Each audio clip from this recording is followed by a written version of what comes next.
যুক্তিতর্কের এক পর্যায়ে যখন রাষ্ট্রপক্ষ তার যুক্তিতর্ক উপস্থাপন করতেছেন এবং কি যে সোহেল রানার বিরুদ্ধে আনিত অভিযোগ এবং তার ওয়াইফ কীভাবে তাকে সহযোগিতা করেছে উক্ত ধর্ষণ এবং হত্যাকাণ্ডে, এই সমস্ত যখন রাষ্ট্রপক্ষ বর্ণনা করেছিলেন, তখন স্বপ্না খাতুন তার স্বামী 1 নম্বর আসামি সোহেলকে মারতে উদ্বুদ্ধ হন এবং মারার জন্য তাকে তেড়ে আসেন।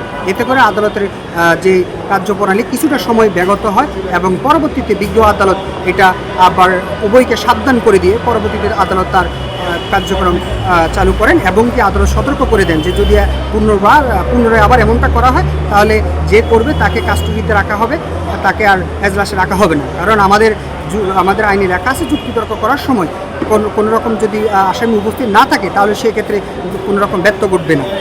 দ্বিতীয়ত হলো আরেকটা জিনিস যেটা উঠে এসেছে আপনার স্টেট ডিফেন্সের কথাতে।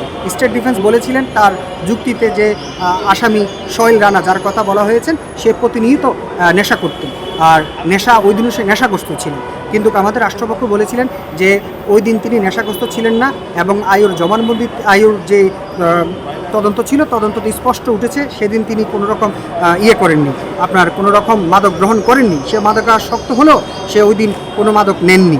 সো সে সুস্থ মস্তিষ্কে ওটা সংগঠিত করেছেন। এবং কি আরেকটা জিনিস ওনারা বলেছিলেন যে ডলারের সম্বন্ধে যে ডলারের কোনো রকম আছে ওটা আছে বাইরের, কিন্তু এই সমস্ত ওনারা আসামিরা 164 বলেননি এবং কোনো রকম তথ্যপত্র এই সম্বন্ধে তারা হাজির করতে পারেন নাই স্টেট ডিফেন্স। সেই কারণে বিজ্ঞ আদালতে রাষ্ট্রপক্ষ বলেন যে আসামি সর্বোচ্চ শাস্তি আমরা কামনা করি।